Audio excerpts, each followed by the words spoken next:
Deus abençoe você, muito bem-vindo, bem-vinda ao episódio 184 do nosso podcast Bíblia em um Ano comigo, Padre Adriano Zandoná. Gente, hoje estamos começando um novo período, cuja cor será azul claro, você vai ver a borda aí da thumb, né, azul claro, da capa dos vídeos. Leremos 2 Reis, capítulo 18, 2 Crônicas 29 e o Salmo 141. Voltaremos a ler Crônicas, né? Continuaremos com 2 Reis. É um tempo de muita dor, de muito sofrimento, mas é a consequência dos pecados do povo e é também a forma que Deus escolheu para purificar Israel e para fazer com que eles voltassem à fidelidade, a fim de que as suas promessas fossem cumpridas. Veja bem, não é Deus que é incapaz de cumprir as suas promessas, mas é a infidelidade do povo que fez com que acontecesse esse delay, né, no cumprimento das promessas de Deus. Nós vimos nessa divisão do reino, né? Os reinos divididos, ainda encerrando, que ambos os reinos, gente, se comprometeram negativamente às normas litúrgicas, desobedeceram a Deus, caíram na idolatria. Então começou esse tempo, né? O primeiro exílio, que é o exílio de Israel para a Síria, cujas consequências serão desastrosas. Eu falei um pouquinho ontem, né? Destruiu a identidade do povo de Deus, a identidade israelita deles. E nós vamos agora entrar no novo tempo, né, que é o tempo do exílio da Babilônia, dos exílios em geral, né? Tanto Babilônia quanto a Síria. Ouçamos a palavra de Deus e antes de ouvir, escreva aqui seus comentários, também compartilhe esse vídeo com seus grupos de WhatsApp, com no mínimo mais 3 pessoas, faz um post aí, posta no seu Instagram, marcando aí @Padre Adriano Zandoná no Instagram. Segue lá também. Vamos ouvir. Segundo livro dos Reis, capítulo 18. No 3º ano do reinado de Oséias, filho de Ela, rei de Israel, Ezequias, filho de Acás, rei de Judá, começou a reinar. Tinha 25 anos quando subiu ao trono e reinou durante 29 anos em Jerusalém. Sua mãe chamava-se Abi, filha de Zacarias. Fez o que é bom aos olhos do Senhor, como Davi, seu pai. Destruiu os lugares altos, quebrou as estelas e cortou os ídolos de pau Aserás. Despedaçou a serpente de bronze que Moisés tinha feito, porque os israelitas tinham até então queimado incenso diante dela. Chamavam-na Nerustã. Ezequias pusera sua confiança no Senhor, Deus de Israel. Não houve outro como ele entre todos os reis de Judá, tanto entre seus predecessores como entre seus sucessores. Conservou-se unido ao Senhor e nunca se desviou dele, e observou todos os mandamentos que o Senhor prescreveu a Moisés. Por isso o Senhor esteve com ele, e ele teve sucesso em todos os seus empreendimentos. Ezequias rebelou-se contra o rei da Assíria e livrou-se de sua soberania. Bateu os filisteus até Gaza, devastando o seu território desde as simples torres de guarda até as cidades fortificadas. No 4º ano do reinado de Ezequias, que correspondia ao 7º ano do reinado de Oséias, filho de Ela, rei de Israel, Salmanasar, rei da Assíria, veio e sitiou Samaria. Ao final de 3 anos, apoderou-se dela. Samaria foi tomada no 6º ano de Ezequias, que correspondia ao 9º ano do reinado de Oséias, rei de Israel. O rei da Assíria deportou os israelitas para a Assíria e instalou-os em Hala, às margens de Abor, rio de Gozã, e nas cidades da Média. Assim aconteceu porque eles não tinham escutado a voz do Senhor seu Deus, mas tinham quebrado a sua aliança, recusando-se a ouvir e executar o que ordenara Moisés, servo do Senhor. No 14º ano do reinado de Ezequias, Senaqueribe, rei da Assíria, veio e atacou todas as cidades fortes de Judá, tomando-as de assalto. Então Ezequias, rei de Judá, mandou dizer ao rei da Assíria em Laquis: cometi uma falta, deixa de me atacar. Eu me submeterei a tudo que me impuseres. O rei da Assíria impôs a Ezequias, rei de Judá, uma contribuição de 300 talentos de prata e 30 talentos de ouro. Ezequias entregou todo o dinheiro que se encontrava no templo do Senhor e nas reservas do palácio real. Tirou também o revestimento de ouro que ele mesmo havia posto nas portas do templo do Senhor e entregou tudo ao rei da Assíria. O rei da Assíria enviou de Laquis contra Ezequias em Jerusalém o general do exército, o chefe dos eunucos e o copeiro Mor, com um poderoso exército.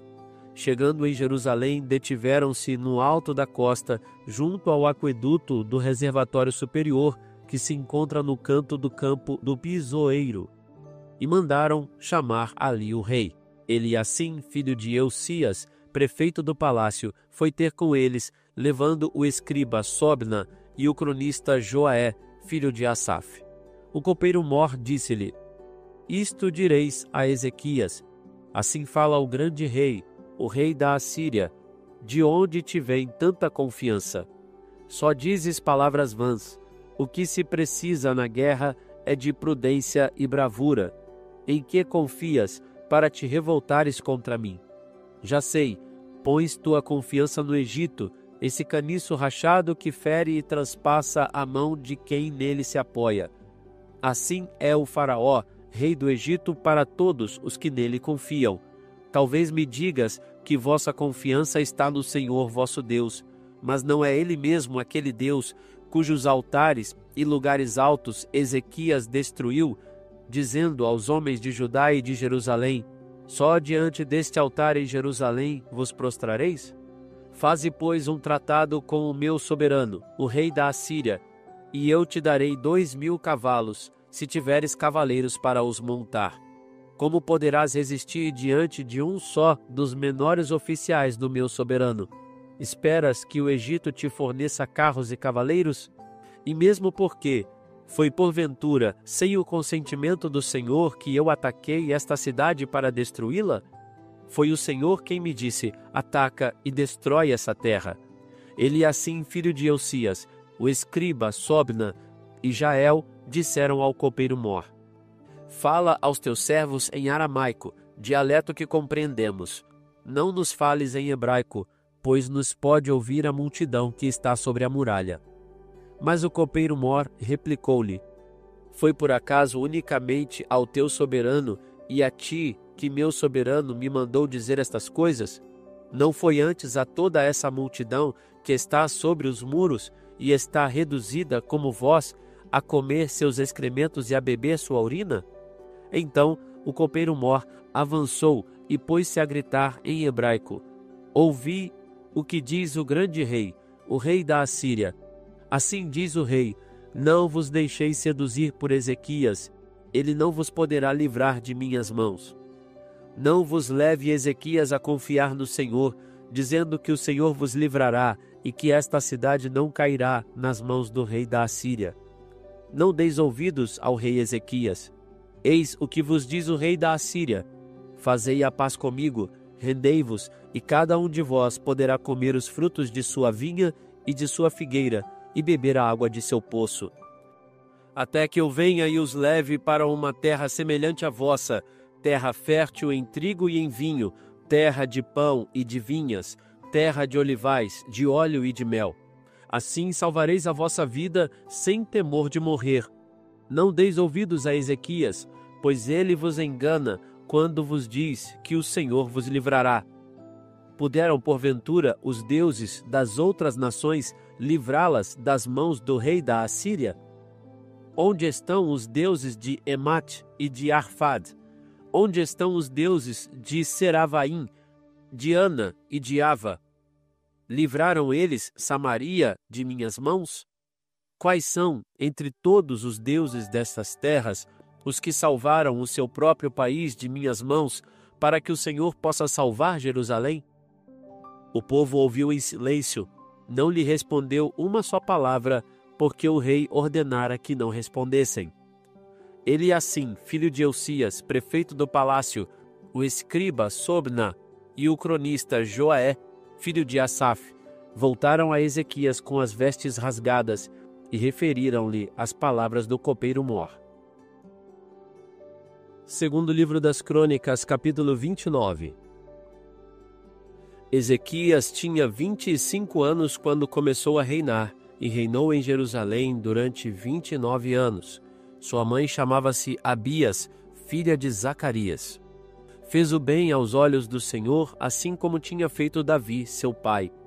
Foi ele que, no primeiro ano de seu reinado, no primeiro mês, reabriu as portas do templo, depois de tê-las reparado.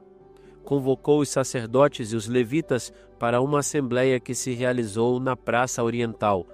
Disse-lhes ele: Escutai-me, levitas, santificai-vos agora, santificai o templo do Senhor, o Deus de nossos pais, e purificai-o de tudo o que o mancha, porque nossos pais prevaricaram, fizeram o mal aos olhos do Senhor, nosso Deus, e o abandonaram. Desviaram seus olhos de sua morada e voltaram-lhe as costas. Cerraram as portas do pórtico, extinguiram as lâmpadas, não mais queimaram incenso, suprimiram os holocaustos no santuário do Deus de Israel. Por isso, a ira do Senhor se desencadeou contra Judá e Jerusalém e os entregou à desolação, fazendo deles um objeto de espanto e zombaria, como vedes com os vossos próprios olhos. Foi assim que nossos pais caíram sob a espada, que nossas mulheres e filhas estão no cativeiro. Tenho agora a intenção de fazer um pacto com o Senhor, Deus de Israel, para que o ardor de sua ira nos poupe. Ora, meus filhos, não sejais indolentes, porque é a vós que o Senhor escolheu para estardes diante dele, para fazer seu serviço e oferecer-lhe incenso. Então se apresentaram os levitas: Maate, filho de Amazai, Joel, filho de Azarias, da linhagem dos filhos de Caate, da linhagem de Merari, Cis, filho de Abdi, Azarias, filho de Jalaleel, da linhagem dos Gersonitas, Joá, filho de Zema, Éden, filho de Joá, da linhagem de Elisafã, Samri e Jeiel, da linhagem de Asaf, Zacarias e Matanias, da linhagem de Emã, Jaiel e Semei, da linhagem de Iditum, Semeias e Osiel. Puseram-se a reunir seus irmãos e depois de se terem santificado, vieram, por ordem do rei e conforme as palavras do Senhor, purificar o templo. Entraram no templo do Senhor para purificá-lo, varreram do átrio do templo toda a imundície que encontraram e os levitas a levaram de lá para o vale do Cedron. Foi no primeiro dia do primeiro mês que começaram essa purificação. No 8º dia desse mês, tinham chegado ao pórtico. Em 8 dias, o templo foi purificado. No 16º dia do mês, estava tudo acabado. Dirigiram-se então à casa do rei Ezequias, a quem disseram: Purificamos todo o templo do Senhor, o altar dos holocaustos com todos os seus utensílios, a mesa dos pães de proposição com todos os seus utensílios. Pusemos em condição e purificamos todos os objetos que Acás, durante o seu reinado, tinha manchado, e estão diante do altar do Senhor. No dia seguinte de manhã, o rei Ezequias reuniu os dignatários da cidade e subiu ao templo. Levaram 7 touros, 7 carneiros, 7 cordeiros, 7 bodes em sacrifício pelo pecado, na intenção da realeza, do santuário e de Judá. Disse o rei aos sacerdotes da linhagem de Arão que os oferecessem no altar do Senhor. Os sacerdotes imolaram os touros, dos quais recolheram o sangue, para em seguida o derramarem sobre o altar.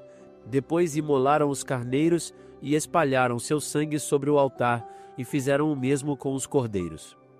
Trouxeram então os bodes pelo pecado diante do rei e da multidão, e todos puseram a mão sobre eles. Os sacerdotes os imolaram e derramaram seu sangue sobre o altar, em expiação dos pecados de todo Israel, porque era para todo Israel que o rei tinha ordenado o holocausto e o sacrifício expiatório. Ele tinha colocado no templo levitas com símbolos, cítaras e harpas, segundo o rito de Davi, de Gad, o vidente do rei e do profeta Natã. Mas era o Senhor quem tinha instituído isso, pela boca de seus profetas. Os levitas tinham tomado posição com os instrumentos de Davi e os sacerdotes com as trombetas. Quando Ezequias deu a ordem de oferecer o holocausto sobre o altar, no momento em que começou esse sacrifício, o cântico se fez ouvir, assim como as trombetas, acompanhadas pelos instrumentos de Davi, rei de Israel. Toda a assembleia estava prostrada, entoaram cânticos e tocaram as trombetas até findar-se o holocausto. Terminado o sacrifício, o rei e todos os que o cercavam curvavam os joelhos e se prosternaram.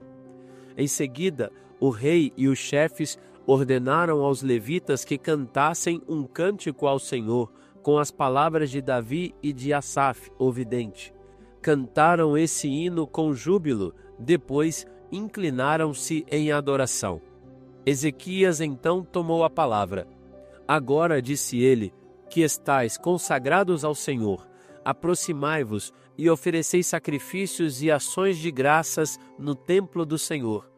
E a multidão levou vítimas para oferecê-las em ações de graças, como também holocaustos, tanto quanto cada um queria oferecer voluntariamente. Eis o número de holocaustos oferecidos pela multidão: 70 touros, 100 carneiros, 200 cordeiros, tudo em holocausto ao Senhor. Consagraram, além disso, 600 bois e 3.000 ovelhas.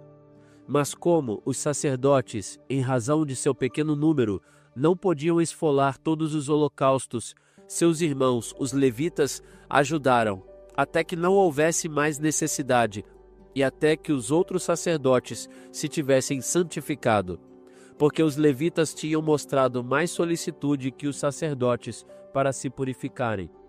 Houve ainda holocaustos em abundância, além da queima da gordura dos sacrifícios pacíficos e das libações para os holocaustos. Foi assim restabelecido o culto no templo do Senhor. Ezequias e o povo regozijaram-se de que o Senhor tivesse bem disposto todo o povo, porque a coisa se tinha feito de improviso.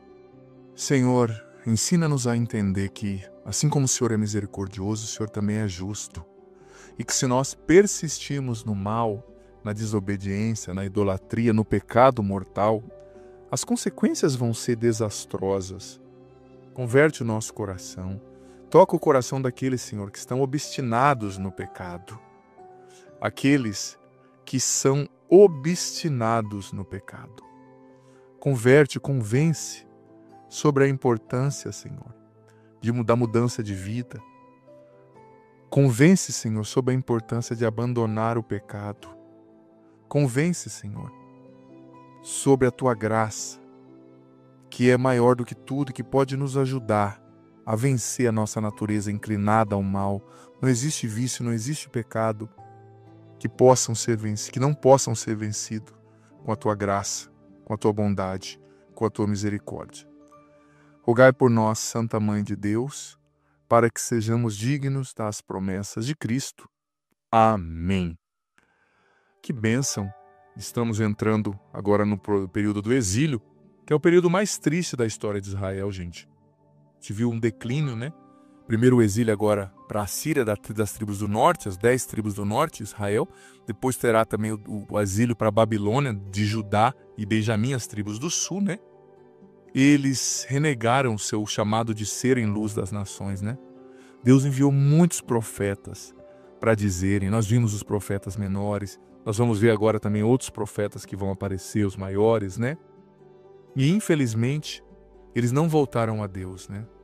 Reis egoístas, sabe? Que queriam adorar outros deuses, voltados para a impureza, para a riqueza. Nenhum rei foi capaz, até os reis bons, eles não foram capazes de destruir os lugares altos onde tinha adoração a ídolos, porque eles estavam preocupados com a imagem, porque eles não queriam perder o imposto daquele povo que ameaçava ir embora, sabe? Então esse amor ao dinheiro, essa indisciplina, essa infidelidade a Deus gerou o exílio, né? A Síria e Babilônia, né? Em 722 a.C., os assírios, né, destruíram as 10 tribos de Israel do norte e levou a maioria deles, né, para o exílio. E trouxeram, como eu disse ontem, pessoas de 5 diferentes outras regiões para viver ali, né? E depois, né, Deus usou Nabucodonosor, o rei da Babilônia, para conquistar Judá, né? E destruir Jerusalém, destruir o templo em 587 antes de Cristo, né? E esses exílios aconteceram, né? E o exílio durou 70 anos na Babilônia e depois o povo voltou, né? Reconstruiu o templo, etc. Mas foi uma consequência, né, dos seus pecados. E o que mudou nesse tempo, gente? esse é um período que mudou demais o povo de Deus, né? A mudança foi social, religiosa, geográfica, porque por causa da infidelidade deles, Deus permitiu que os inimigos deles os conquistassem, né? Mesmo eles sendo o povo escolhido, né? De Deus. E o tempo de pagar, de expiar pelos pecados aconteceu, né? Eles foram para o exílio, se misturaram com outras nações, tiveram que lá, solidificar a identidade deles de povo de Deus, rezar, estabelecer uma linguagem cultica, né? As 10 tribos de Israel, gente, 10 tribos de Israel vão ser perdidas para sempre. Mas Judá, né, vai fazer sua casa na Babilônia, continuar rezando lá, vai continuar sendo o povo de Deus por 70 anos, né? E depois vai voltar com Esdras e Neemias para reconstruir o templo. Nós vamos ter essa fase mais para frente. Em 2 Reis 18, que a gente ouviu aqui, né, contou a história do reinado de Ezequias em Judá, um período de reforma religiosa e resistência contra o Império Assírio. Ezequias era um rei justo, removeu os altares de outros deuses, quebrou imagens, destruiu a serpente de bronze, né, a Neustã, símbolo da idolatria, que era adorada lá no território do povo de Deus, gente, que tinham leis que Deus proibia esse tipo de coisa, né? Ele também se rebelou contra a Síria e confiou em Deus em vez de servir o rei assírio, né? E foi liberto ali, né? Eles não caíram ali no mesmo momento que as tribos do norte caíram, né? Depois nós voltamos para o livro de Crônicas. Olha, um comentário sobre o livro de Crônicas, que é importante, eu já falei antes, mas retomo. Eles foram escritos provavelmente entre 400 a 300 a.C., né? Com a data mais provável sendo 350. A composição do livro de Crônicas ocorreu após o retorno do exílio babilônico, tá? Então é mais novo esse livro, que está contando, né, o que aconteceu. Durante o período persa, né, a sua localização é incerta onde foi escrito, mas é sugerido que tenha sido escrito em Jerusalém. E o propósito dos 2 livros de Crônicas é fornecer uma visão histórica e espiritual para o povo judeu que regressava para Jerusalém depois de ter ficado 70 anos numa terra estrangeira. Muitos que nasceram na terra estrangeira não tinham consciência da identidade do povo de Deus, do que eles tinham passado, né? Então esse livro enfatizou a importância da linhagem real de Davi, o culto no templo, etc. Então, nós lemos aqui 2 Crônicas, né, 29, que descreveu a reforma religiosa e política do rei Ezequias, que começou com seu reinado com 25 anos e governou por 29 anos em Jerusalém. Ele abriu as portas do templo, as reparou, também convocou os sacerdotes e levitas para purificarem o santuário, que havia sido profanado e abandonado pelos seus pais, né? Ele chamou a santificação, né? Ele reconheceu os pecados dos seus antepassados, ele lidou com as consequências da desobediência, ele foi uma inspiração para a reforma, né? Iniciou uma restauração, né? Isso fez com que o povo já não caísse ali junto com os israelitas, né? Então, isso foi muito importante. Muito importante mesmo esse movimento aí de Ezequias, que foi um rei bom. E é importante ressaltar que o pai de Ezequias, gente, foi um dos piores reis da história de Judá, mas Ezequias foi um dos melhores reis, né? Então saiba disso, a sua história, a sua origem não é o seu destino, né? Seus ancestrais, o seu pai, sua mãe, sua família, pode não ter obedecido a Deus, né? Mas eles não determinam o seu futuro, você pode ser diferente, né? E Ezequias também não condenou o seu pai, né? Assim, mas ele agiu diferente, né? Suas ações, né, fez com que as pessoas entenderem que ele não era uma continuação do pai dele, né? Olha, alguns dos bons reis estabeleceram o templo, a adoração, né? Restabeleceram, né? Restauraram e mostraram que eles estavam dispostos, né, a tirar a idolatria do país. Ezequias foi um dos poucos que removeu os lugares altos, né, que eram lugares de adoração que ninguém queria mexer, porque ia mexer no dinheiro, né? A gente viu também, né, o embaixador aqui da Síria, né, Rabashés, o Senaqueribe, né, que enviou a mensagem a Ezequias dizendo, olha, falando em aramaico. Foi pedido que o embaixador ali falasse em aramaico para as pessoas não entenderem, né? Mas ele recusou e falou na língua que todo mundo poderia entender, né? Que eles iam cair, que ninguém poderia libertá-los das mãos do rei assírio, né? Eles explicaram, o embaixador ali explicou, olha, a Síria conquistou todas as outras terras, e o Deus deles não protegeu vocês. Não seja besta para confiar no Senhor, porque ele não vai proteger, ele não protegeu Israel, não vai proteger vocês. A gente vai ver que das perguntas que vão surgir nos próximos capítulos é a seguinte: vale a pena confiar no Senhor ou fazer aliança com uns dos inimigos para não ser atacado, né? Ezequias purificou o templo, né, para adoração, ele confiou em Deus, em face ao perigo iminente ali, né? Ele confiou em Deus. Nós devemos confiar em Deus e colocar nossa confiança em Deus. Por isso que você vai ver que o final, né, ali eles não foram levados para o exílio da Síria, foram protegidos pelo próprio Senhor. Lembrando que ficou para você, para nós aqui, a nossa leitura complementar é o nosso Salmo 141. O Senhor esteja convosco, Ele está no meio de nós, que desça sobre vós a bênção do Deus Todo-Poderoso, Pai, Filho e Espírito Santo. Amém. Até amanhã. Que bom ter você aqui nesse podcast diário. Leia a Bíblia comigo em um ano, a Bíblia inteira. Você é convidado a viver essa aventura de conhecer a Sagrada Escritura. Se você está chegando hoje, você pode começar a partir daqui. A partir de hoje, vai acompanhando a cada dia e você vai depois ouvindo os episódios anteriores. Vai no começo da playlist, a Bíblia em um ano, hoje você ouve o do dia de hoje e ouve o do primeiro, amanhã o do dia de amanhã e o segundo. E assim você vai, consequentemente, gradativamente, ouvindo os episódios anteriores e fazendo parte dessa playlist ao longo desse ano, lendo a Bíblia inteira com a minha explicação. Olha, vem fazer parte, seja perseverante, você vai colher frutos maravilhosos. E lembrando que o vídeo entra sempre ao meio-dia, mas fica aqui. Você pode ouvi-lo no momento que você quiser, na playlist Bíblia em um ano. Vá desde o começo, aprenda a Sagrada Escritura, você vai receber muitas bênçãos. Bem-vindo e se inscreva no canal. Vem fazer parte da nossa família. Fazer parte da nossa família. Fazer parte da nossa família. Fazer parte da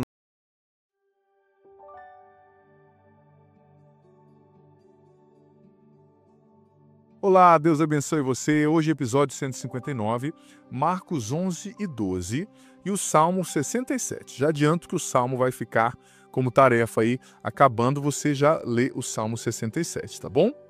Olha, Marcos 11 e 12. Quero convidar você a compartilhar o link desse vídeo com no mínimo aí mais 3 pessoas. Manda para os grupos de WhatsApp para mais pessoas virem aprender a Bíblia conosco. Ouçamos. Evangelho de São Marcos, capítulo 11. Jesus e seus discípulos aproximavam-se de Jerusalém e chegaram aos arredores de Betfagé e de Betânia, perto do Monte das Oliveiras. Desse lugar, Jesus enviou 2 de seus discípulos, dizendo-lhes: Ide à aldeia que está defronte de vós, e logo ao entrardes nela, achareis preso um jumentinho, em que não montou ainda homem algum. Desprendei-o e trazei-mo.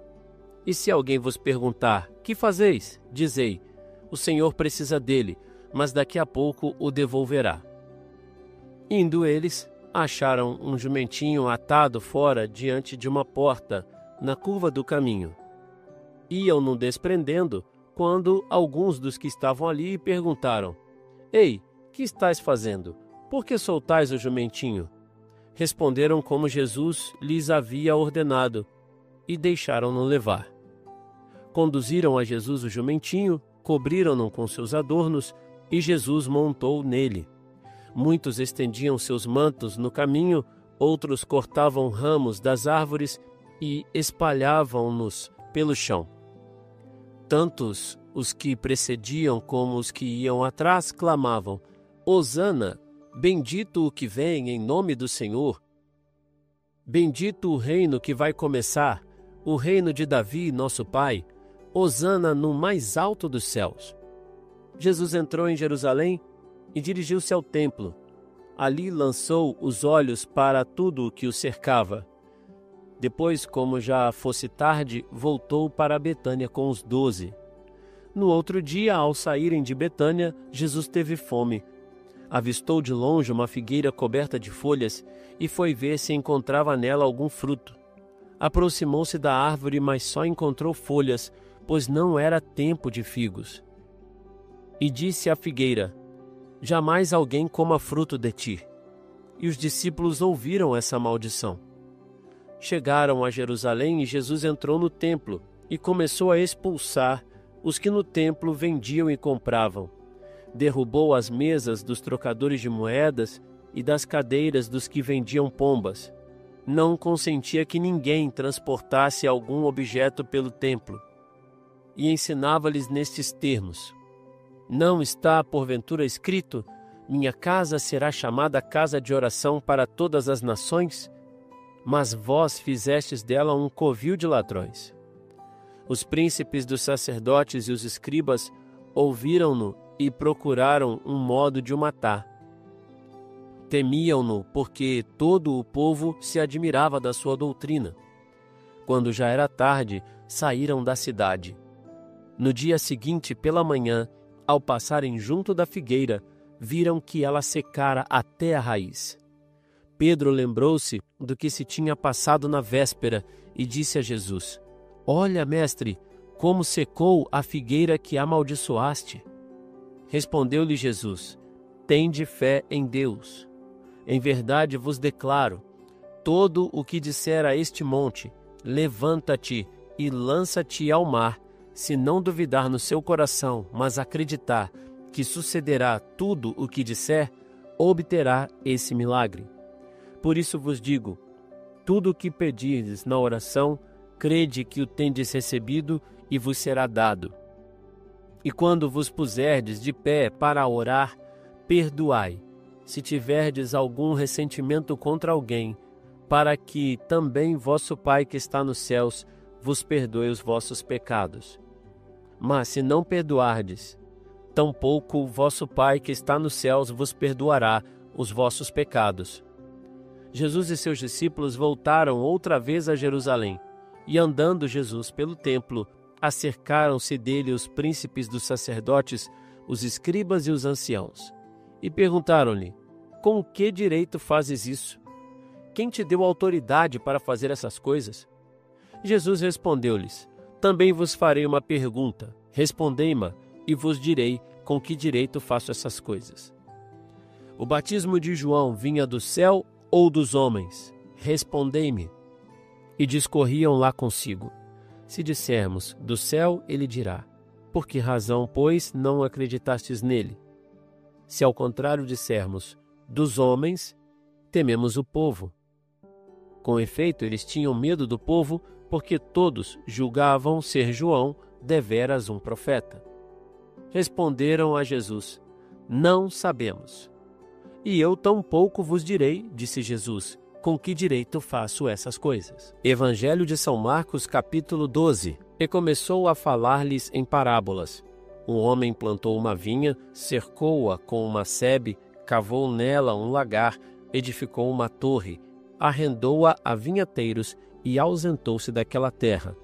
A seu tempo enviou aos vinhateiros um servo para receber deles uma parte do produto da vinha. Ora, eles prenderam-no, feriram-no e reenviaram-no de mãos vazias. Enviou-lhes de novo outro servo. Também este feriram na cabeça e cobriram de afrontas. O Senhor enviou-lhes ainda um terceiro, mas o mataram. E enviou outros mais, dos quais feriram uns e mataram outros. Restava-lhe ainda o seu filho único, a quem muito amava. Enviou-o também, por último, a ir ter com eles, dizendo: Terão respeito a meu filho. Os vinhateiros, porém, disseram uns aos outros: Este é o herdeiro, vinde, matemo-lo, e será nossa a herança. Agarrando-o, mataram-no e lançaram-no fora da vinha. Que fará, pois, o senhor da vinha? Virá e exterminará os vinhateiros e dará a vinha a outro. Nunca lestes essas palavras da Escritura? A pedra que os construtores rejeitaram veio a tornar-se a pedra angular. Isto é obra do Senhor, e ela é admirável aos nossos olhos? Procuravam prendê-lo, mas temiam o povo, porque tinham entendido que a respeito deles dissera esta parábola, e deixando-o, retiraram-se. Enviaram-lhe alguns fariseus e herodianos para que o apanhassem em alguma palavra. Aproximaram-se dele e disseram-lhe: Mestre, sabemos que és sincero e que não lisonjeias a ninguém, porque não olhas para as aparências dos homens, mas ensinas o caminho de Deus segundo a verdade. É permitido que se pague o imposto a César ou não? Devemos ou não pagá-lo? Conhecendo-lhes a hipocrisia, respondeu-lhes Jesus: Por que me quereis armar um laço? Mostrai-me um denário. Apresentaram-lhe. E ele perguntou-lhes: De quem é esta imagem e a inscrição? De César, responderam-lhe. Jesus então lhes explicou: Dai, pois, a César o que é de César e a Deus o que é de Deus. E admiravam-se dele. Ora, vieram ter com ele os saduceus, que afirmavam não haver ressurreição, e perguntaram-lhe: Mestre, Moisés prescreveu-nos: se morrer o irmão de alguém e deixar mulher sem filhos, seu irmão despose a viúva e suscite posteridade a seu irmão. Ora, havia 7 irmãos. O primeiro casou e morreu sem deixar descendência. Então o segundo desposou a viúva e morreu sem deixar posteridade. Do mesmo modo o terceiro. E assim tomaram-na os 7 e não deixaram filhos. Por último morreu também a mulher. Na ressurreição, a quem desses pertencerá a mulher, pois os 7 a tiveram por mulher? Jesus respondeu-lhes: Errais, não compreendendo as Escrituras nem o poder de Deus. Na ressurreição dos mortos, os homens não tomarão mulheres, nem as mulheres maridos, pois serão como anjos nos céus. Mas quanto à ressurreição dos mortos, não lestes no livro de Moisés, como Deus lhe falou da sarça, dizendo: Eu sou o Deus de Abraão, o Deus de Isaac e o Deus de Jacó? Ele não é Deus de mortos, senão de vivos. Portanto, estáis muito errados.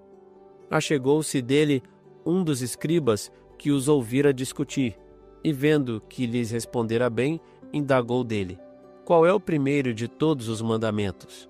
Jesus respondeu-lhe: O primeiro de todos os mandamentos é este: Ouve, Israel, o Senhor nosso Deus é o único Senhor. Amarás o Senhor teu Deus de todo o teu coração, de toda a tua alma, de todo o teu espírito e de todas as tuas forças.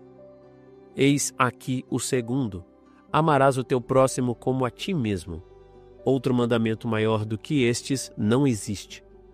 Disse-lhe o escriba: Perfeitamente, mestre, disseste bem que Deus é um só e que não há outro além dele, e amá-lo de todo o coração, de todo o pensamento, de toda a alma e de todas as forças, e amar ao próximo como a si mesmo, excede a todos os holocaustos e sacrifícios.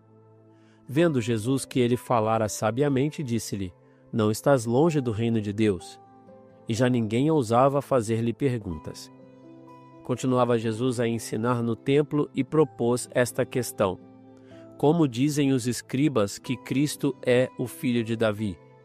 Pois o mesmo Davi diz, inspirado pelo Espírito Santo: Disse o Senhor a meu Senhor: Senta-te à minha direita, até que eu ponha os teus inimigos sob os teus pés. Ora, se o próprio Davi o chama Senhor, como então é ele seu filho? E a grande multidão ouvia-o com satisfação. Ele lhes dizia em sua doutrina: Guardai-vos dos escribas que gostam de andar com roupas compridas, de ser cumprimentados nas praças públicas e de sentar-se nas primeiras cadeiras nas sinagogas e nos primeiros lugares nos banquetes. Eles devoram os bens das viúvas e dão aparência de longas orações. Estes terão um juízo mais rigoroso. Jesus sentou-se defronte do cofre de esmola e observava como o povo deitava dinheiro nele. Muitos ricos depositavam grandes quantias. Chegando uma pobre viúva, lançou 2 pequenas moedas, no valor de apenas 1 quadrante. E ele chamou seus discípulos e disse-lhes: Em verdade vos digo, esta pobre viúva deitou mais do que todos os que lançaram no cofre. Porque todos deitaram o que tinham em abundância. Esta, porém, pôs de sua indigência tudo o que tinha para o seu sustento. Senhor, obrigado pela sua vida, paixão, morte e ressurreição, pelo mistério pascal. Obrigado, Senhor, porque o Senhor não se economizou. O Senhor deu o máximo, o Senhor entregou tudo para nos salvar, Senhor, para nos fazer novas criaturas, para nos fazer nascer de novo. Obrigado, Senhor, por tanto amor, por puro amor que o Senhor teve para conosco, um amor intenso, um amor verdadeiro, um amor fiel. Nos dá a graça de corresponder, Senhor, a esse amor. Glória ao Pai, ao Filho e ao Espírito Santo, como era no princípio, agora e sempre. Amém. Amado filho, amada filha, nós vemos ali, no primeiro capítulo, Jesus entrando em Jerusalém com um jumentinho, as pessoas gritando, colocando ramos no chão, colocando os mantos e dizendo: Hosana, aquele que vem em nome do Senhor, o filho de Davi. Ali, cumprimento de profecias do Antigo Testamento, esse ato de Jesus, Foi muito interessante. E nós vimos depois os dias, né, que levariam à traição de Jesus, né? Ele chegou em Jerusalém, onde ele vai enfrentar a paixão, a morte, a ressurreição. A situação está ficando cada vez mais difícil, né? E os ensinamentos de Jesus estão ficando cada vez mais, também assim, difíceis de seguir e diretos ao ponto, né? A gente vê Jesus amaldiçoando a figueira, né? E ali ele deixa o povo de Israel, ele mostra para o povo de Israel que eles devem viver, que eles precisam viver como povo de Deus. Porque veja bem, é através do povo de Israel que Deus vai abençoar o mundo, ia salvar o mundo. Então eles são como a figueira, eles precisam produzir frutos de pertencer a Deus, frutos de serem separados para Deus, frutos de santidade. Olha, o Padre Jonas sempre usava um ditado conosco na Canção Nova, o nosso pai fundador, Monsenhor Jonas Abib, ele dizia: a nobreza obriga. É isso mesmo, a nobreza de sermos de Deus obriga que nós produzamos frutos de povo de Deus. Porque Deus vai salvar a sua família através de você que é cristão, que teve o seu encontro com Jesus. Deus vai salvar as pessoas lá no seu trabalho, na repartição pública onde você trabalha, na faculdade onde você estuda, onde você leciona, na empresa que você trabalha, na sua empresa, você é empresário, através de você. Então nós devemos produzir frutos. Frutos de santidade, frutos de testemunho de Jesus, frutos de pureza, frutos de um modo de viver que contraria esse mundo, que só busca o prazer, que só busca o lucro, que só busca o ganho, que quer usar as pessoas, que relativiza tudo. Deus conta com os meus frutos, com seus frutos, frutos de santidade, que as pessoas olhem para nós e vejam Jesus, porque muita gente não vai se salvar pelo nosso falso testemunho, pelo nosso contra-testemunho, pelo nosso motivo de escândalo, e muita gente vai se salvar pela nossa santidade. Então, o povo de Israel, eles eram tratados com dureza, por quê? Porque eles foram criados para ser a luz do mundo. Através deles veio Jesus, o Salvador. Então, Jesus está dizendo, vocês precisam produzir frutos. E nós vemos depois também a parábola ali, né, daqueles administradores infiéis, aqueles que cuidavam ali, né, daquele patrimônio com infidelidade. E mais uma vez, Jesus está dizendo, olha, vocês precisam produzir frutos, né? Vocês precisam produzir frutos. Ali o homem da vinha, né? Está falando que construiu uma vinha, arrendou a vinha. Só que esses arrendatários, né, os vinhateiros, eles mataram os servos, que eram os profetas, a metáfora para os profetas, depois mataram o filho, sem dar o fruto do arrendamento. Mais uma vez Deus está dizendo, sabe, produzam frutos, isso é muito importante. Jesus disse, depois nós vamos ler quando estiver em João, né, que a árvore que não dá bom fruto é cortada e jogada ao fogo. E quando Jesus fala também em outros evangelhos sinóticos sobre a figueira, ele fala, por que essa figueira está ocupando a terra sem produzir fruto? Por que eu e você estamos ocupando a terra da vida sem produzir frutos? Deus quer que nós produzamos frutos, isso é muito importante, né? Depois Jesus diz, né, mais uma vez, que os discípulos têm que produzir fruto, e depois Jesus purifica ali o templo, né, expulsa os vendilhões, porque a casa do meu pai precisa ser uma casa de oração. Isso é uma metáfora para o batismo, gente. No batismo, nossas almas se tornam templos vivos de Deus. E nós temos que expulsar os vendilhões das nossas almas. Os vendilhões do pecado, da impureza, da mentira, da cobiça, da inveja, da maldade, dos pecados de estimação, né? E na parte final do capítulo 12, nós lemos ali sobre a oferta da viúva, né? Os judeus tinham que dar 10% do que eles ganhavam, como a gente também, né? Tá na Bíblia. Mas essa viúva deu tudo, né? Olha que bonito, né? Jesus colocou como um modelo uma viuvinha pobre que deu tudo o que tinha para viver. Claro, entenda bem, é uma expressão que quer dizer assim, que ela não se economizou, ela entendeu que Deus era o mais importante para ela, e ela entendeu que Deus cuidava dela. Claro que a gente não vai, né? Você que tem uma família, vai dar todo o seu salário e vai ficar sem ter como comprar comida, não é isso.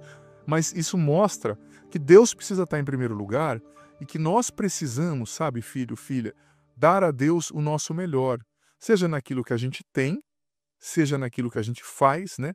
Ajudar Deus, ajudar as obras de Deus. Depois, no final, né, eles perguntam sobre o imposto, se precisa dar imposto ou não. Jesus disse, ó, dá a César o que é de César, a Deus o que é de Deus. Ou seja, não transgrida a lei. Viva a lei, paga o imposto, faz o que você tem que fazer, mas que o seu coração pertença totalmente a Deus, né? Que você seja uma pessoa de Deus. Enfim, nós estamos vendo, gente, que o tempo se aproxima, né?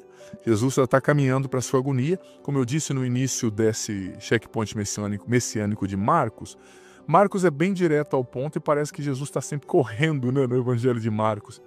Mas é uma narrativa um pouco mais resumida e mais direta ao ponto. É o primeiro dos evangelhos, né? Então, por isso, ele tem essa precisão e depois os outros evangelhos vão desenvolvendo mais, né? E especificando mais as realidades concernentes à vida de Jesus. Então, fica aí a tarefa para você, Salmo 67. E, por favor, compartilha o link desse vídeo com no mínimo mais 3 pessoas. Manda aí nos grupos do WhatsApp. Essa é uma maneira de produzir fruto, viu? Levar a outras pessoas também o entendimento, o conhecimento da palavra. O Senhor esteja convosco. Ele está no meio de nós. Que desça sobre vós a bênção do Senhor, Pai, Filho e Espírito Santo. Amém. Que bom ter você aqui nesse podcast diário. Leia a Bíblia comigo em um ano, a Bíblia inteira. Você é convidado a viver essa aventura de conhecer a Sagrada Escritura. Se você está chegando hoje, você pode começar a partir daqui. A partir de hoje, vai acompanhando a cada dia e você vai depois ouvindo os episódios anteriores. Vai no começo da playlist, a Bíblia em um ano, hoje você ouve o do dia de hoje e ouve o do primeiro, amanhã o do dia de amanhã e o segundo, e assim você vai, consequentemente, gradativamente, ouvindo os episódios anteriores e fazendo parte dessa playlist ao longo desse ano, lendo a Bíblia inteira com a minha explicação. Olha, vem fazer parte, seja perseverante, você vai colher frutos maravilhosos. E lembrando que o vídeo entra sempre ao meio-dia, mas fica aqui. Você pode ouvi-lo no momento que você quiser, na playlist Bíblia em um ano, vá desde o começo, aprenda a Sagrada Escritura, você vai receber muitas bênçãos. Bem-vindo e se inscreva no canal, vem fazer parte da nossa família, fazer parte da nossa família, fazer parte da nossa família.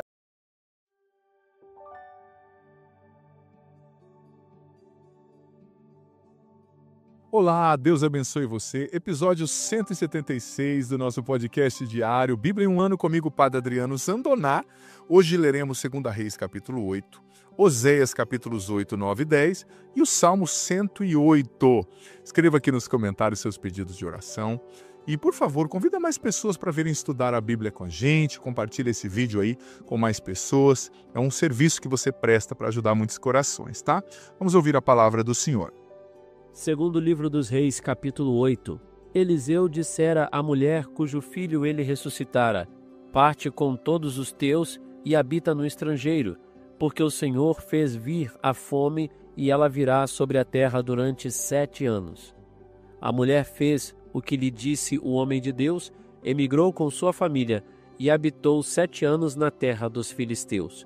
Passados os 7 anos, voltou da terra dos filisteus e foi falar ao rei a respeito de sua casa e de sua terra. O rei estava conversando com Giese, servo do homem de Deus, e pedia-lhe que lhe contasse os prodígios que Eliseu tinha feito. Giese estava justamente contando como Eliseu havia ressuscitado um morto, quando a mulher, cujo filho ressuscitara, chegou para implorar ao rei a respeito de sair de sua terra. Giese exclamou: Ó rei, meu senhor, eis a mulher, com o filho que Eliseu ressuscitou. O rei interrogou a mulher, e esta narrou-lhe o acontecido. Então o rei fê-la acompanhar por um eunuco com a seguinte ordem: faze-lhe restituir tudo o que lhe pertence, assim como todos os rendimentos de sua terra, desde o dia em que ela o deixou até o dia de hoje. Eliseu foi a Damasco. Ben-Hadad, rei da Síria, estava doente. Avisaram-no dizendo: o homem de Deus está aqui. Disse então o rei a Azael: toma contigo um presente e vai ao encontro do homem de Deus. Consultarás o Senhor por seu intermédio, se ficarei curado desta enfermidade. Azael partiu e foi ao encontro do homem de Deus, levando-lhe presentes, o que havia de melhor em Damasco, em 40 camelos carregados. Chegando aonde ele estava, disse-lhe: teu filho Ben-Hadad, rei da Síria, mandou-me ter contigo para perguntar-te se sairá vivo de sua enfermidade. Eliseu respondeu-lhe: vai e dize-lhe que ele será certamente curado, mas o Senhor revelou-me que ele morrerá. Depois, o homem de Deus olhou-o fixamente, de modo que Azael se sentiu perturbado, e o homem de Deus pôs-se a chorar. Por que chora o meu senhor? Perguntou Azael. Ele respondeu, porque sei os males que farás aos israelitas. Incendiarás as suas cidades fortes, passarás a fio de espada os seus jovens, esmagarás as suas crianças e rasgarás pelo meio o ventre de suas mulheres grávidas. Servo porventura um cão, disse Azael, para fazer tais coisas? Eliseu respondeu, o Senhor mostrou-me em visão que serás rei da Síria. Deixando Eliseu, voltou Azael para junto de seu amo, o qual lhe perguntou, que te disse Eliseu? Disse-me, respondeu ele, que certamente serás curado. No dia seguinte, Azael tomou uma cobertura, molhou-a em água e aplicou-a sobre o rosto do rei, e este morreu. E Azael sucedeu-lhe no trono. No 5º ano de Jorão, filho de Acabe, rei de Israel, Jorão, filho de Josafá, tornou-se rei de Judá.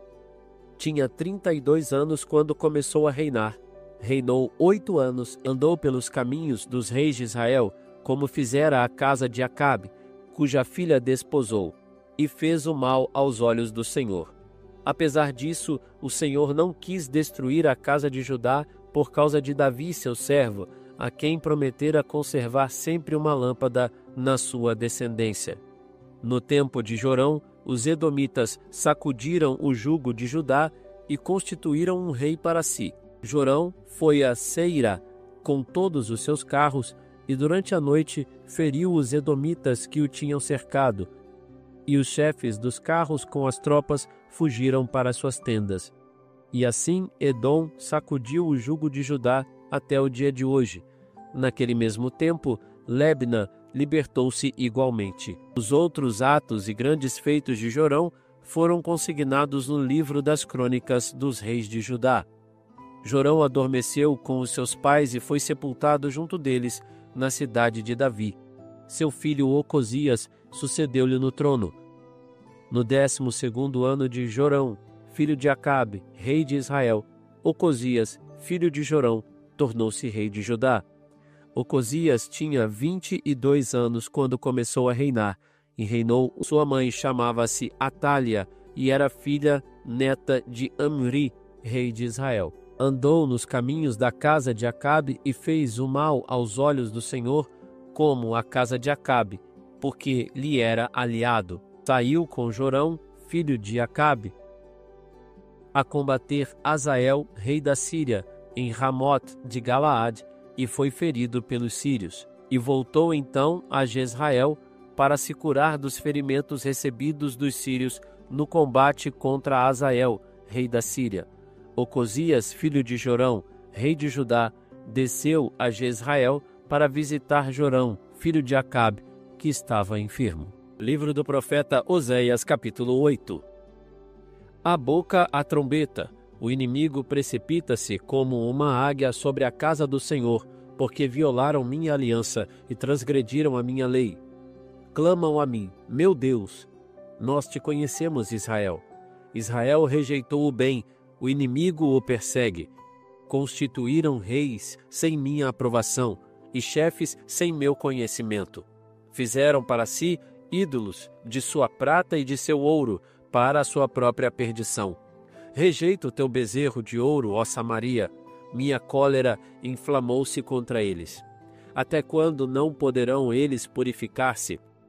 Porque esse bezerro é obra de Israel, foi um artista que o fez. Ele não é um Deus. Será, pois, despedaçado o bezerro de Samaria. Visto que semearam ventos, colherão tempestades. Não terão sequer uma espiga, o grão não dará farinha, e mesmo que a desse, seria comida pelos estrangeiros.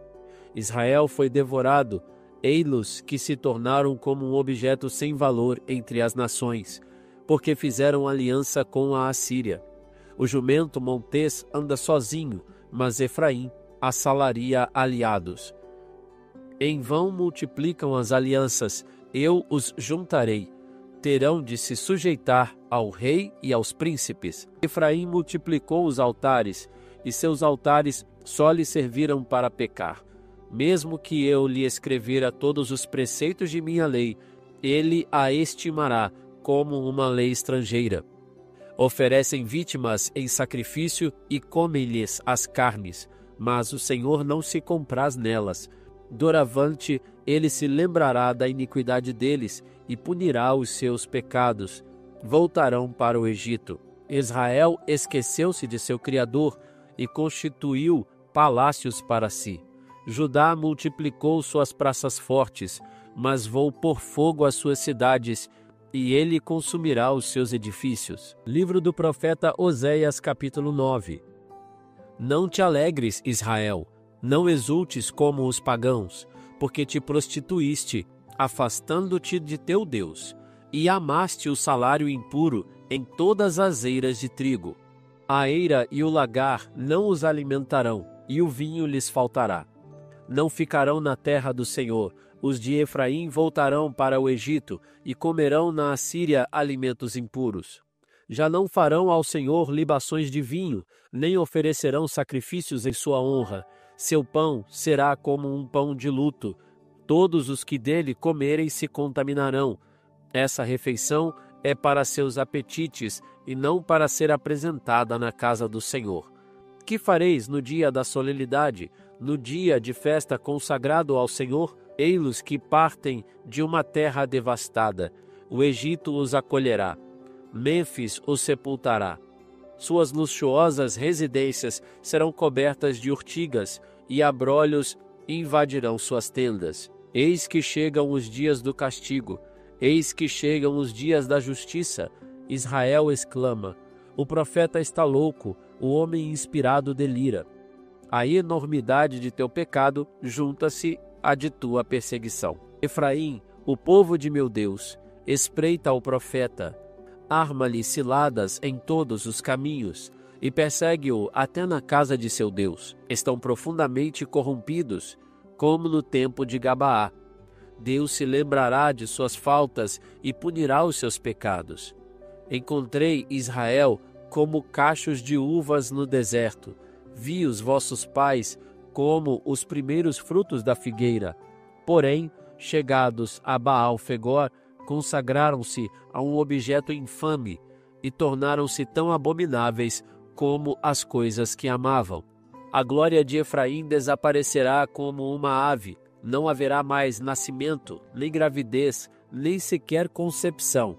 E mesmo os filhos que conseguirem criar, eu os privarei deles antes que se tornem homens. E ai deles, quando eu os abandonar. Efraim, pelo que vi, persegue a mãe de seus filhos. Efraim vai levar seus filhos ao que lhes dá de tirar a vida. Dai-lhes, Senhor, que lhe dareis? Dai-lhes entranhas que abortem e seios secos. Toda a sua maldade aparece em Gilgal. Foi ali que lhes concebi aversão. Por causa de suas más ações, eu os expulsarei de minha casa. Vou retirar-lhes o meu amor. Todos os seus chefes são rebeldes. Efraim foi decepado. Sua raiz secou. Não dá mais fruto. Mesmo que nasçam filhos, exterminarei o fruto querido de suas entranhas. Meu Deus os rejeitará, porque não o atenderam.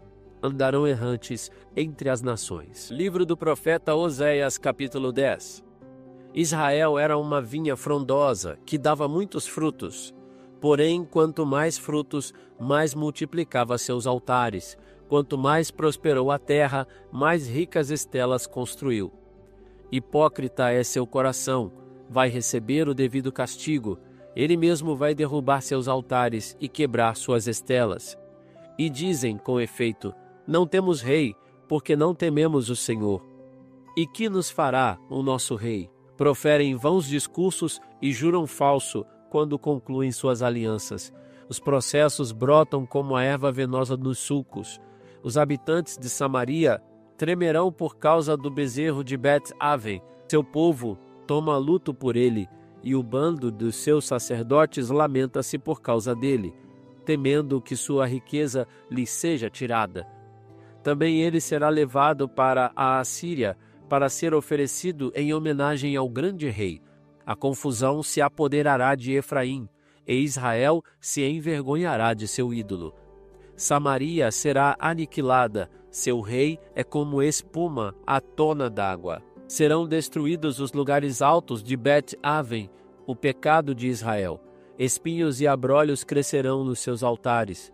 Dirão então as montanhas: cobri-nos, e as colinas: caí sobre nós. Dos dias de Gabaá tens pecado, ó Israel.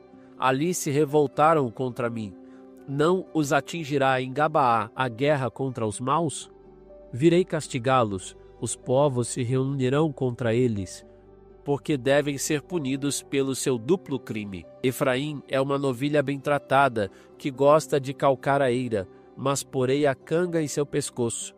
Atrelarei Efraim, Judá lavrará, Jacó puxará o arado. Semeai a justiça e colhereis bondade em proporção. Lavrai novas terras, é tempo de buscar o Senhor, até que venha a espalhar a justiça sobre vós. Cultivastes o mal e colhestes o pecado, comestes o fruto da mentira. Confiastes em vossa política e no grande número de vossos soldados. O tumulto da guerra vai elevar-se em tuas cidades, e todas as tuas fortalezas vão ser destruídas, assim como Sálmana destruiu a dinastia de Jeroboão no dia do combate em que a mãe foi esmagada por seus filhos.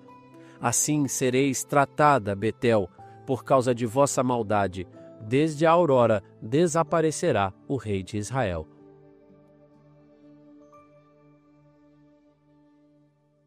Senhor, nós te agradecemos por tantos ensinamentos, tantas coisas boas, bonitas que o Senhor nos ensinou através das palavras de hoje. Ensina-nos a ter um coração temente a Ti, Senhor, que Te busca, que prioriza a Tua vontade, que verdadeiramente se esforça para fazer em tudo o que o Senhor quer, para seguir os Seus preceitos, para viver a justiça. Glória ao Pai, ao Filho e ao Espírito Santo, como era no princípio, agora e sempre. Amém. Gente, 2 Reis 8, que está em foco aí a situação entre Israel e Judá, né? Marcada por conflitos, desastres, né? O Eliseu profetizou uma fome de 7 anos e a mulher sunamita tem a vida e o filho protegidos durante esse período, né, de 7 anos. O capítulo também abordou a ascensão ao trono de Jorão em Judá e a visita de Acasias a Jorão em Jezreel, né? Eliseu profetizou uma fome de 7 anos que se cumprirá e uma mulher sunamita, cuja história havia sido relatada em 2 Reis 4, né, retorna e é protegida durante a fome, com Eliseu garantindo que ela não perca a sua propriedade ali, né? Ela foi lembrada como uma figura que demonstrou carinho, cuidado, devoção e fé, né, a Eliseu. Jorão, rei de Judá, sofreu ferimentos ali numa batalha e busca recuperação em Jezreel.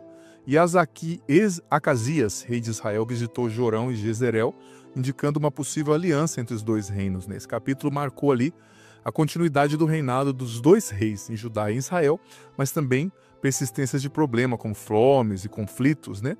Depois vamos para Oséias. Lembrando que hoje o Salmo é o 108, tá? Fica aí, como é muita coisa que a gente está lendo, já te digo que vai ficar como tarefa de casa.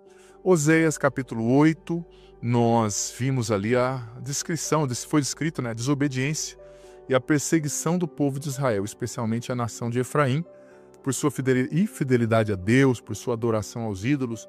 Deus avisou sobre o castigo que viria, né? Pois eles semearam o vento e colherão a tempestade, né? Como a gente leu aqui. Serão destruídos e tragados pelos inimigos. E esse capítulo também destacou a falsidade dos reis e dos líderes, que não foram instituídos por Deus, bem como a rejeição da lei da sabedoria divina. Esse capítulo 8 denunciou mais uma vez a idolatria, a desobediência, a apostasia do povo de Israel, como é comum, né, no livro de Oséias, mas também com um lampejo de esperança de restauração, né, se houvesse arrependimento. Oséias 9, criticou a idolatria e a infidelidade de Israel de novo, comparando-os a um casamento frágil a um pão imundo, né? O profeta denunciou o abandono de Deus, a busca por outros deuses, alertando o julgamento divino e as consequências da corrupção religiosa e moral, né? As consequências da iniquidade. O capítulo anunciou aqui que o povo não terá bênçãos de Deus. A eira e o lagar não serão abençoados e eles serão levados à Assíria, né, como exilados e comerão coisas imundas se eles não se converterem, né? Se eles comerão o pão dos pranteadores, imundo que não será oferecido a Deus. Oséias destacou aqui o juízo que o povo vai enfrentar, o castigo de Deus, com o profeta sendo considerado insensato e o homem de um espírito como um louco, devido à sua iniquidade e ódio, né? O povo se corrompeu profundamente e se entregou a práticas idolátricas, né? Fazendo uma nova frase, uma nova construção, o profeta foi considerado insensato por eles, né? Um louco. Mas isso foi por causa da iniquidade do povo. Eles estavam tão distantes de Deus, né? Que eles, ao invés de aceitar a profecia e se converter, eles se voltaram contra o profeta, né? E Oséias, capítulo 10, denunciou mais uma vez essa apostasia, né, do povo que se tornou uma vinha frondosa, que não produzia frutos, mas altares e estelas para outros deuses. Né? O povo rejeitou Deus, declarou que não tem rei e negou a necessidade do temor a Deus. Né? O capítulo também prediz o castigo de Israel por seus pecados, incluindo a destruição dos seus altares, a entrega do seu povo à Assíria, né? Israel, gente, que era uma vinha frondosa, né? Agora é vista como uma parreira cheia de uvas, mas que não se preocupa em cultivar a terra de Deus. Em vez disso, o povo constrói altares, estelas para outros deuses, como Baal, né? Eles rejeitaram Deus, rejeitaram o rei, né? Tem uma parábola da novilha também, né? O capítulo utilizou a parábola da novilha, bem tratada, para ilustrar a postura arrogante de Efraim, né? Do povo do norte ali de Israel, que ao invés de servir a Deus é atrelada a um jugo de servidão, sofre as consequências dos seus atos. Depois, Oséias conclui o capítulo chamando o povo à justiça e à bondade, incentivando o povo a semear a justiça e a colher a bondade de Deus, né? Lembrando que Oséias profetizou ali para o norte, para o reino de Israel, né? Onde, infelizmente, a pecado, a infidelidade, o afastamento de Deus foi mais intenso, né? Infelizmente, esse povo viveu uma perdição muito grande mesmo. E o profeta estava sempre ali para lembrá-los quem eles eram, para convidá-los a voltarem para Deus, para convidá-los a começar uma vida nova. Mas, infelizmente, muitos não ouviram, né? E veio a desgraça como consequência sobre esse povo. A mensagem de Oséias, gente, é muito forte, muito direta. E fala muito com a gente também, né? Fala muito com os nossos líderes, fala muito com a nossa realidade. Não podemos nos esquecer da fidelidade da lei de Deus. Como nós lemos em capítulos anteriores, né, o povo se perde por falta de conhecimento. Então a gente precisa anunciar mesmo a verdade, ensinar as crianças, ensinar as pessoas a conhecerem a lei de Deus, a amarem a lei de Deus. Porque é só isso que vai preservar a nossa sociedade da ruína, né? Os valores cristãos são essenciais para a nossa sociedade ser preservada da ruína, do paganismo, né? Do indiferentismo religioso. Sem valores cristãos, as pessoas são tratadas como coisas, né? Como dizia Dostoiévski, se Deus não existe, tudo é permitido, né? Então, os valores cristãos, a verdade que vem do Evangelho é uma salvaguarda para que a nossa sociedade continue sendo humana, para que a gente continue cuidando dos mais desfavorecidos e vendo as pessoas como pessoas, né? Não como objetos. Lembrando que o Salmo 108 é a tarefa, é a leitura complementar que fica para nós. O Senhor esteja convosco, Ele está no meio de nós, que desça sobre vós a bênção do Deus Todo-Poderoso, Pai, Filho e Espírito Santo. Amém. Até amanhã.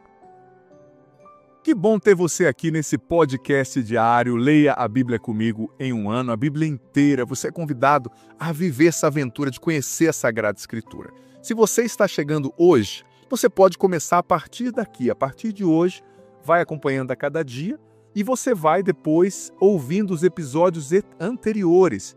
Vai no começo da playlist, a Bíblia em um ano, hoje você ouve o do dia de hoje e ouve o do primeiro, amanhã o do dia de amanhã e o segundo. E assim você vai, consequentemente, gradativamente, ouvindo os episódios anteriores e fazendo parte dessa playlist ao longo desse ano, lendo a Bíblia inteira com a minha explicação. Olha, vem fazer parte, seja perseverante, você vai colher frutos maravilhosos. E lembrando que o vídeo entra sempre ao meio-dia, mas fica aqui. Você pode ouvi-lo no momento que você quiser, na playlist Bíblia em um ano, vá desde o começo, aprenda a Sagrada Escritura, você vai receber muitas bênçãos. Bem-vindo e se inscreva no canal, vem fazer parte da nossa família, fazer parte da nossa família, fazer parte da nossa família.